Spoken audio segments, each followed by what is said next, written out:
This is the case of Paul Quant Sr., a 78-year-old disabled veteran who was subjected to a brutal and agonizing death at the hands of the last person he would suspect. Blues Creek in northwest Gainesville, Florida, seemed like a safe place for Paul Quant Sr. to settle down. He lived there for many years, and he seemed to be living a quiet and cheerful life. He was described by many who knew him as a kind-hearted gentleman who always saw the best in people, no matter who they were.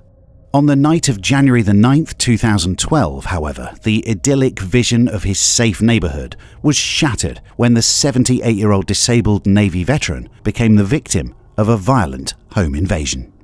The investigators described the scene as nothing short of horrific. There was blood all over the carpet. Quant Sr. was left bruised and bloodied, but he managed to get to the home of his neighbor, Virginia Grissom, to beg for help. Bear in mind, during this phone call to 911, Paul is slowly bleeding to death and is in an indescribable amount of pain. And it's remarkable to see that he still had the courage and bravery to go out and find help. 911, what's the emergency? My next door neighbor has been chopped up. Oh my God, he's in his wheelchair. He's been my neighbor for 8 years. What's his name, ma'am? His name is Paul Quant. We're getting you some help. Just stay on the line. Stay with him. Okay, they're coming to your house as fast as they can. Tell me exactly what happened. He's been hanging on my door. He is covered in head to toe. Covered in blood. He's been someone broken through his house. They tied him up. Okay. He is beaten away from home. How many people broke into his house? How many people, Paul? Well, he was a girl and a guy. Oh my God. A man and a woman. Can you ask him when they left his house? About 30 minutes ago, he thinks. So what did they want? They cleaned his safe out. And they stole his Cadillac. A white Cadillac Eldorado. Disabled bedrooms were attached. Okay. Oh, I know. She's been in the ambulance. I'm so sorry. With significant head trauma and a sizable piece of his forearm sawed off by a knife, police concluded that he had been tortured in the midst of the robbery, likely in an attempt to get information about valuable assets in the home. Grissom called for an ambulance, and before losing consciousness, Quant Sr. indicated that a male and female suspect were responsible for his attack, and that they had made off with everything, including the contents of his personal safe. Quant Sr. was sent to the hospital, where he was sadly pronounced dead shortly after due to his injuries. Meanwhile, Gainesville Police Department Sergeant Stephen Girard spotted the stolen Cadillac not far from Paul's home. A car chase ensued, with the suspect reaching upwards of 100 miles per hour before ultimately crashing into 2 other vehicles.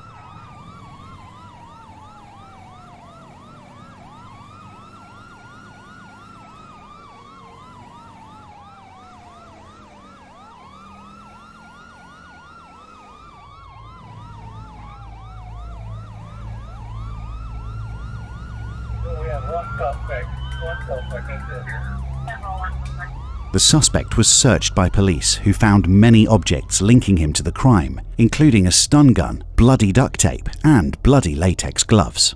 They quickly put him under arrest, as he invoked his right to remain silent. Gainesville authorities were able to identify the man as 22-year-old Austin Mark Jones, after running his fingerprints through their database. Investigators, however, were still searching for the female attacker that Paul Quant had mentioned to Grissom. By speaking with friends and family, police learned Paul was frequently visited by caregivers, and that each healthcare professional was required to sign in and out, confirming they had visited him. Authorities found that one caretaker's address matched Mark Jones' current address. It was his 22-year-old cousin, Miranda Martin. At her listed address, investigators found Martin's boyfriend, Chad McKee, who claimed he had no knowledge on the incident. They took him to an interrogation room for a formal interview. Can you tell me about Miranda? She's been my girlfriend for about 6 years. Do you know where she's at right now? As far as I know, she was at work. You know a guy by the name of Austin? He's Miranda's cousin. He's in jail. Or he's at the hospital. He's fixing to go to jail. All I can tell you about Austin is that I know he has been in trouble a few times. But other than that, I don't really know Austin. When's the last time we heard from Miranda? It was 2:54 a.m. She told me she was at her work, like in her patient had fell asleep. And that was really, I just told her I was watching a movie. What time was Miranda supposed to get off work? She told me 8. Well, we don't want you caught up in something that you shouldn't be caught up in. Because what we're investigating is very serious crime. Attempted murder, home invasion, robbery, a lot of bad stuff. We really out of character for her to do anything like what you're talking about. I mean, I've been with Miranda for 6 years and she hasn't done anything against the law other than traffic citations. It's possible she's not involved in this. No, I know, like I said, It's possible our information has led us to her.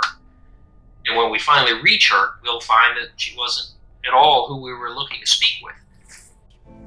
Well, if you will, hang tight, and we're going to meet with the sergeant and make sure he's good with everything.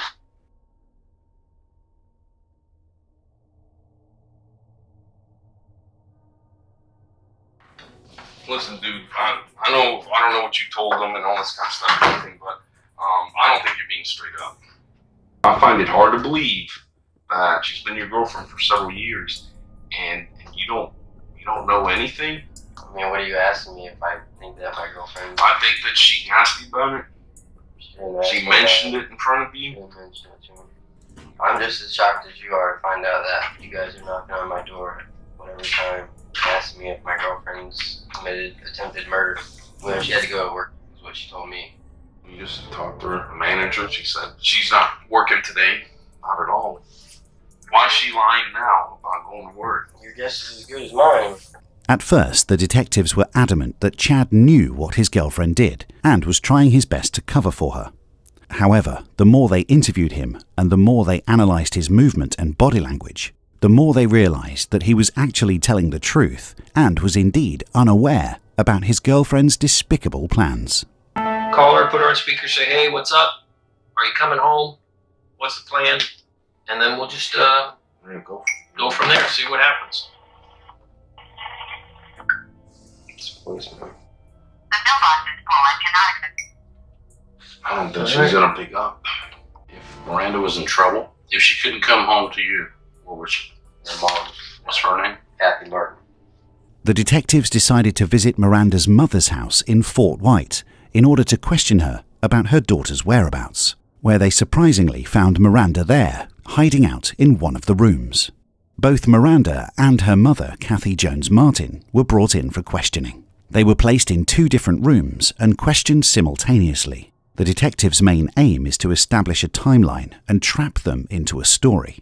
If any of their accounts differ from one another, it would be a huge step in the case against them. Tell me about your day yesterday. I left my apartment. It was around 11, 12, and I went out to my mom's. Yesterday, between daylight and dark, Austin asked Miranda if he'd give him a ride to Okay. his lady friend. I met up with some chick, and that's the last I seen him. Gave Austin a ride to work. It was a parking lot off of, I don't know if it was 13th or 440 White. I just dropped him off and left. Okay, when you dropped him off and left, where'd you go? Dad thought I had to work, so I had to go back and pretend like I was getting my work clothes. Why are you lying to Chad? I lied to him last night because I just wanted to spend a night like with my mom and everything. And I didn't want him to get mad, so I told him I was working. In the short time she was interviewed, Miranda has already admitted to willingly lying to her boyfriend about her whereabouts. It's clear to see that this is a sign of her true nature beginning to show. Somebody who is willing to deceive and fabricate the truth in order to receive what she wants. Okay, so you dropped Austin off And I left. and drove back to your mom's. Yes. So what time do you think you got to your mom's? It was like 10. Okay, so she left around dusk. Made it in between 10 and 11. Okay. But it's what, 6, 7, 8, 9, 10, 6 hours she's gone to just drop him off. Did she say if she went anywhere else after that, or? Well, I thought she was going to work. If you can think of anything, I would much rather lay everything on the table. You know, I don't know. Maybe everything that you've told us is what you know. I don't know. But I just like to let people know that from the very beginning. You were in Fort White at 10 o'clock. I take it that you had your phone with you. The detectives believe that she was in Gainesville, where Paul Quant resided, on Monday, January 9th. However, both Miranda and her mother are adamant that she was in Fort White that night, 32 miles away from Gainesville, because Miranda wanted to spend the night with her mother. The detectives need to first of all prove that this is not true if they want to build a case against her. If your signal was bouncing off the tower towards Gainesville at 11 o'clock, would that surprise you? Yeah, it would surprise me. There is a reason. We want you to be able to explain it now before. Okay, because I thought my boyfriend was cheating on me, okay? So I drove back just to see if his car was in the parking lot. You drove by where? My And you got back to Gainesville at what time now? It was around like 1 or 1:30. And just like that, the detectives got what they wanted. Miranda changed her story and said she went back to Gainesville to check up on her boyfriend, placing herself in the area at the time the crime occurred. We have some reservations about where your daughter was last night. Please, be honest. She spent the night at my house last night. She made it in between 10 and 11. She rented the movie Paul, and we watched that. Miranda's mother, however, continued to stick to the story, pleading that her and her daughter were together the whole night. This is most likely a story they rehearsed many times before this interview. Frustrated, the detectives decided to conclude the interrogation, as it was clear it wasn't going anywhere.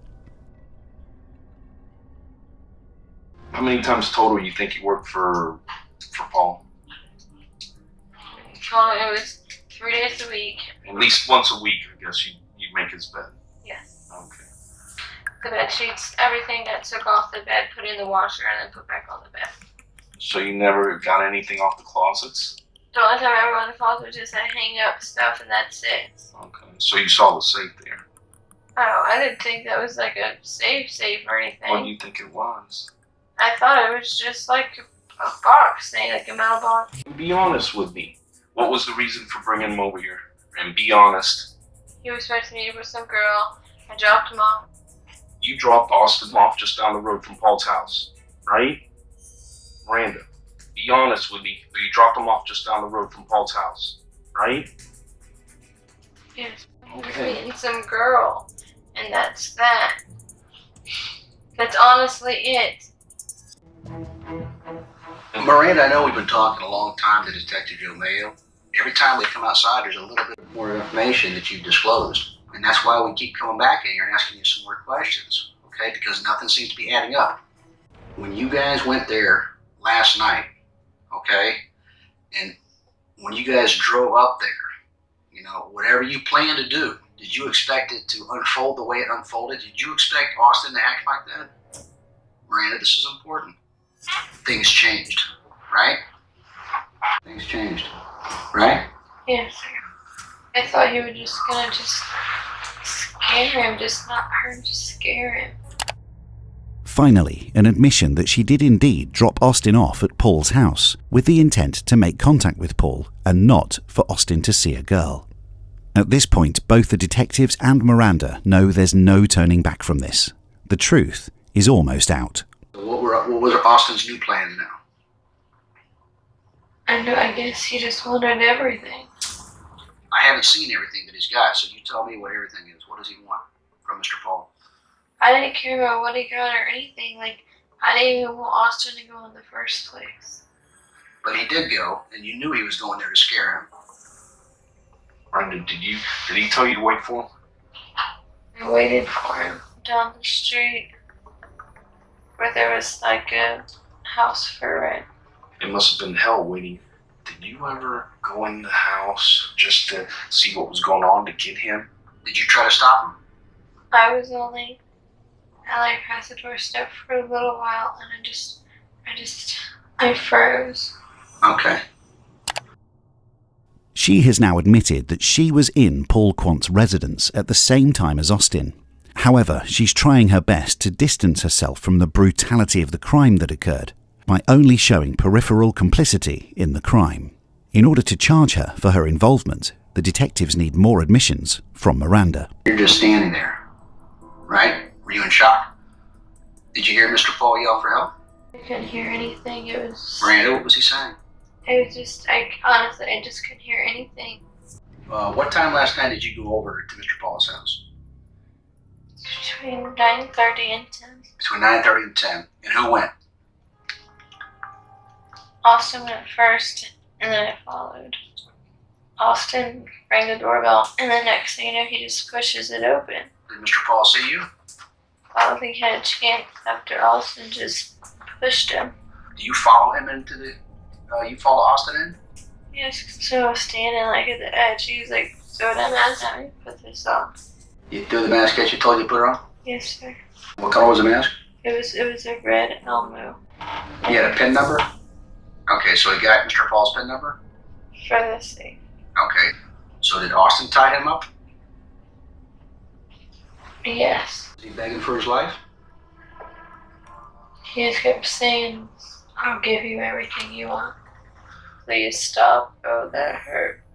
And what was Austin hitting him with? It looked like his fist. His fist?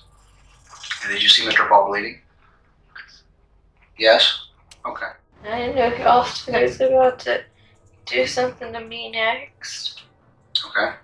You know that Austin's hitting him, correct? Yes. Okay. And you're saying Austin's collecting everything in the house to take it. So what did Austin take? I seen him with a box of stuff. A box of stuff. I don't know what all was in the box. Any chance that maybe you collect anything in the house? Did you take anything? Austin just kept telling me, take it. And where did you put that stuff? In the trunk of his car. Did you drive the Cadillac out of the garage? Yes, he made me drive to the bank. You guys drove to the bank to use a debit card at the banks? Yes. What bank did you go to? Capital something. Did you go to an ATM machine?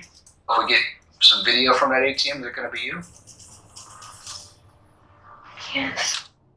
How much money did you take out? 4. So you took out 400? Okay. Where'd you go next? To a bank on Newberry, but it had exceeded. Oh, exceeded limit. But that was you too. I mean, if we pull the bank records, It's me. it's you. What are you feeling right now, Miranda? I'm the worst person in the whole entire world, and I let something bad happen to somebody that didn't deserve it, and I should have stopped it. After the interview was concluded, it was obvious to the detectives that she was involved in the crime just as much as Austin was, even though she tried to paint a picture that she was a victim in this, and that she was being forced by her cousin Austin the whole time. All this was later confirmed to be true when detectives searched the car where they found her journal.